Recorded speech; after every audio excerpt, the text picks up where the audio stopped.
का व्यक्तित्व काफ़ी प्रभावशाली था। चौड़ी छाती, भुजाएं गठी हुई आंखों में गजब का यौन आमंत्रण था। पुरुषोचित सौंदर्य से वह पूरी तरह लदा हुआ था।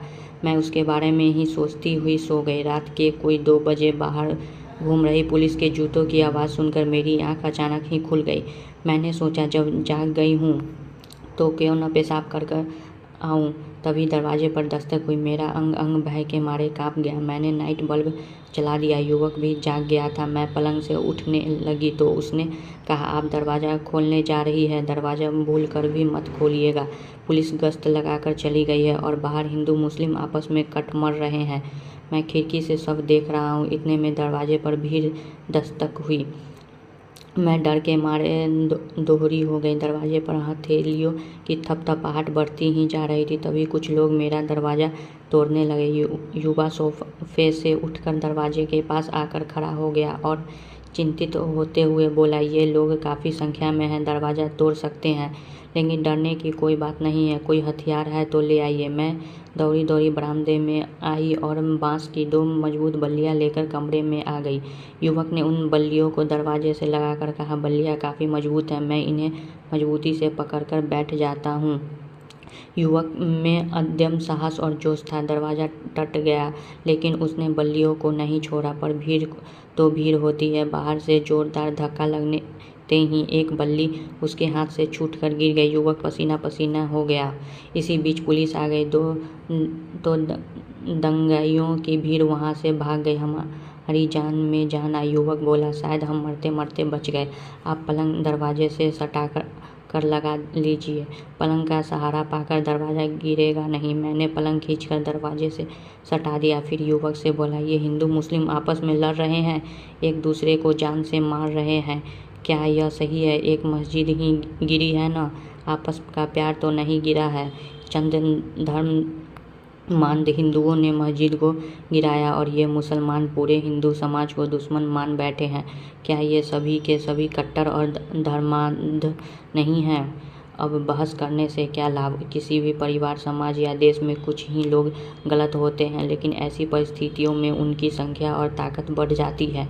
उनको मानने वाले वे लोग भी हो जाते हैं जो धर्मांध नहीं होते हैं। आप सो जाइए, पुलिस बाहर गली में खड़ी है, वह हमारी हिफाजत कर रही है। युवक का यह कहकर सो गया। मैंने नाइट बल्ब बुझा दिया और सोने की कोशिश करने लगी। तभी याद आया, मुझे तो पेशाब करने जाना है। मैं यह सोचते हुए पलंग से उठ खड़ी हुई। ऐसे हालत में दिमाग कहाँ काम करता है। मैं उठते समय बत्ती जलाना भूल गई। अंधेरे में जैसे ही 2-3 कदम बढ़ी, सोफे से पाँव जा टकराया और मैं धड़ाम से युवक के ऊपर जा गिरी। मेरे पाँव में काफ़ी जोर से ठेस लग गई थी। मैं चाहकर भी उठ नहीं सकी। युवक हड़बड़ाकर उठ बैठा और घबराई हुई आवाज़ में बोला, यह क्या कर रही है? आप बत्ती जला ली होती, शायद आपको चोट लग गई। हाँ, मुझे जरा सहारा दीजिए। मैं पेशाब करने जा रही थी तो सोफे से पाँव टकरा गया और आप पर गिर पड़ी। मेरे यह कहते ही उसने मुझे अपनी बाहों में उठाकर पलंग पर सुला दिया। फिर उसने बत्ती जला दी। आप उठना चाहिए था, यह कहकर वह मेरे पास ही बैठ गया। अब मैं उसे ही एकटक देख रही थी। उसकी मर्दानी बाहों का पहला पहला स्पर्श सचमुच ही मुझे विभोर कर गया था। मैं कैसे उस आनंद और स्पर्श का वर्णन करूं? शब्द ही नहीं मिल रहे। माधुरी की बात अब मेरी समझ में आ गई थी। मेरे जिन जिन अंगों को युवक ने छुआ था, उन अंगों पर बार बार मैं अपनी उंगलियां ले जाकर फिरा रही थी। मुझे इससे आत्मसंतुष्टि मिल रही थी। तभी युवक ने कहा, चोट कहीं जोर से नहीं लगी? मैं देख रही थी, वह भी मेरे चेहरे के भावों को पढ़ने की कोशिश में था। मैं उसकी नज़दीक आती हुई बोली, जब सोफे से पाँव टकराया है तो चोट तो लगनी ही है। मैं शर्मिंदा हुई, मेरे कारण चोट लग गई। क्या आप अकेली ही रहती है? आपके मम्मी पापा आपके साथ नहीं रहते? युवक कुछ बनते हुए बोला। मैं समझ गई, जो पुरुष कुछ देर पहले विश्वास करने की बात कर रहा था वह कितना झूठा है। उसकी निगाह अब सिर्फ मेरी देह पर ही है। पुरुष इस मामले में कभी विश्वसनीय हो ही नहीं सकता। झूठी तो मैं भी थी। अकेले होने का रोना रो रही थी और अब उसकी मर्दानी बाहों के स्पर्श के लिए ललायित थी।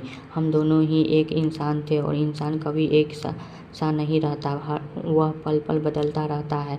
पानी की तरह जैसा माहौल देखता है वैसे ही स्वयं को बना लेता है। मैं ज़्यादा देर तक अपने आप पर काबू न रख सकी और बड़ी ही बेशर्मी से उसके कंधों पर हाथ रख दिया। वह आश्चर्य से कुछ पल तक मुझे देखता रहा, फिर अपना दायां हाथ मेरी कमर पर रखकर अपलक मेरी आंखों में देखने लगा। उसकी आंखों में जाने ऐसी क्या था कि मैं देखते ही देखते सम्मोहित सी हो गई और थोड़ी आगे की ओर सरक गई। उसने कमर पर से हाथ खींचकर मेरी पीठ पर रख दिया और धीरे धीरे मेरी पीठ को सहलाने लगा।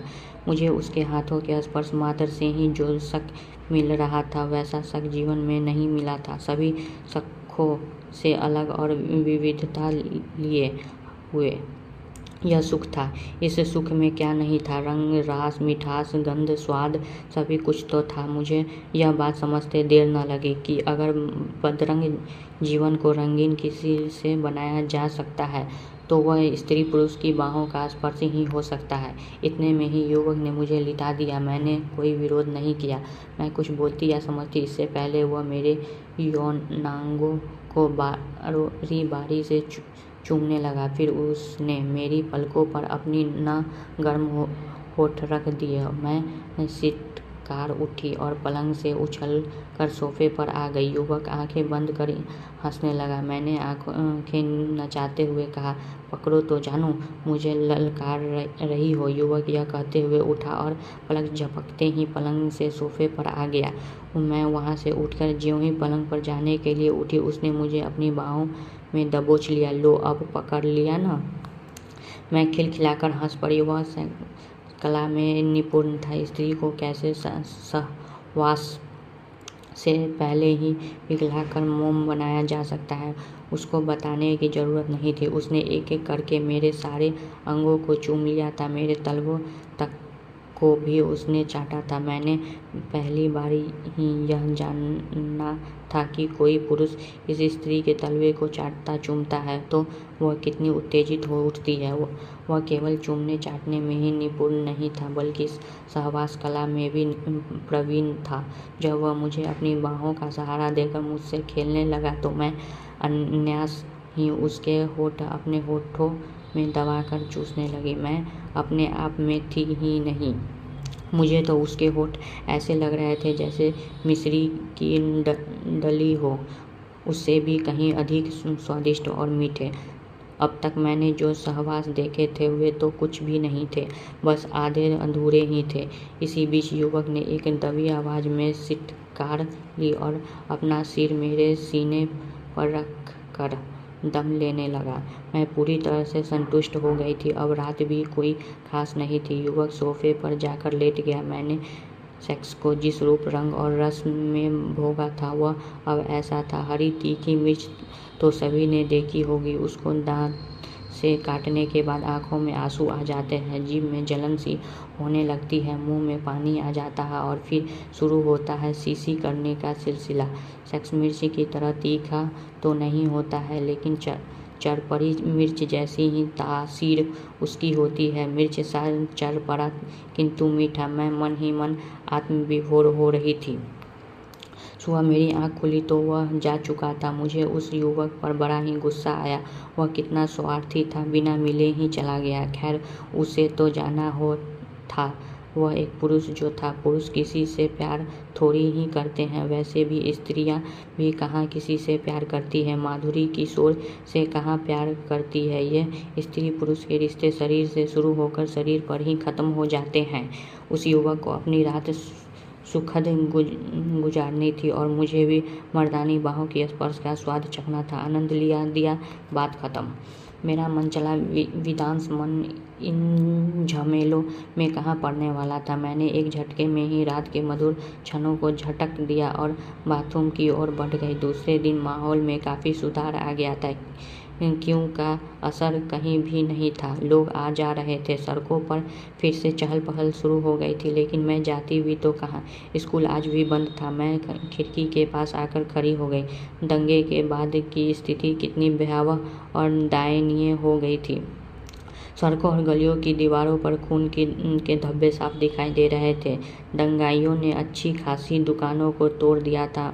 मलबा सड़कों पर बिखरा हुआ था। दुकानदार बाहर आंखों में सूनापन लिए हुए अपनी छत विछत दुकानों को देख रहे थे। उनमें कुछ घायल भी थे। किसी ने सिर पर पट्टी बांध रखी थी तो किसी ने हाथ पाँव में।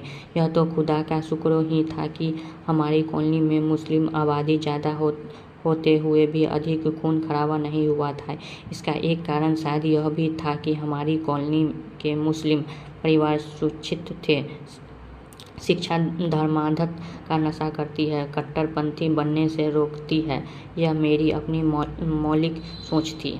शायद उन्हें यह पता था कि मस्जिद गिराने की उपज धर्मांधता के हाथों ही हुआ है। मस्जिद को सारे हिंदुओं ने मिलकर नहीं गिराया है, बल्कि चंद धर्मांधों ने गिराया है। इतने में मेरी नज़र सामने सड़क पर चली गई। सफ़ेद रंग की गाड़ी हवा से बात करती हुई इधर ही चली आ रही थी। मैं समझ गई, यह मम्मी की गाड़ी है। इतनी तेज गति से गाड़ी वही चलाती है। देखते ही देखते मम्मी की गाड़ी मकान के गेट के सामने आ खड़ी हुई। मम्मी ने आज अपने बालों का स्टाइल बदल रखा था। उसके होठों पर लिपस्टिक भी कोई दूसरी ही शेड की थी। साड़ी भी उसके शरीर पर हल्के गुलाबी रंग की थी। मुझे यह समझते देर न लगी कि मम्मी के परंपरागत सजा श्रृंगार और पहनावे में बदलाव वेदांत अंकल के कारण ही हुआ है।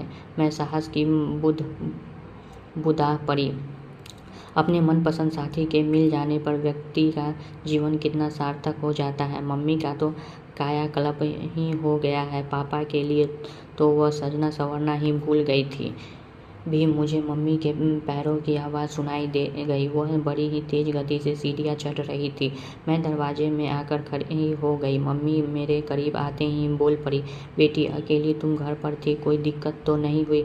मैं दंगे की वजह से नहीं आ सकी, मम्मी यह कहकर अपने कमरे में चली गई। मैंने उसकी बातों का कोई जवाब नहीं दिया। मम्मी शायद थकी हुई थी। कपड़े चेंज किए बिना ही पलंग पर निढल पड़ गई और देखते ही देखते खर्राटे भरने लगी। मम्मी ने आने के बाद भी मैं इतने बड़े मकान में अकेली ही थी। मेरी आंखों में आंसू आ गया। मैं यह सोचने पर मजबूर हो गई कि स्त्री पुरुष जब सिर्फ सेक्स के लिए ही जीने लगते हैं तो उनके लिए सारे रिश्ते गौण हो जाते हैं। वे कितने खुदगर्ज और अवसरवादी हो जाते हैं। उनका सोचने का दायरा कितना छोटा हो जाता है। मम्मी पापा अपनी दुनिया में ही सिमट कर रह गए हैं। घर में एक युवा लड़की भी है, इसका एहसास तक भी उन्हें नहीं है। यह सोचते सोचते अचानक ही मुझे ध्यान आया कि आज मुझे माधुरी के घर जाना है और मैं तैयार होने लगी। दोस्तों, आप लोगों को मेरा यह कहानी कैसा लगा प्लीज़ कमेंट कर बताएं, और अगर अच्छा लगा तो लाइक करें और ऐसे ही मज़ेदार कहानी सुनने के लिए हमें फॉलो करें। Thanks for your time.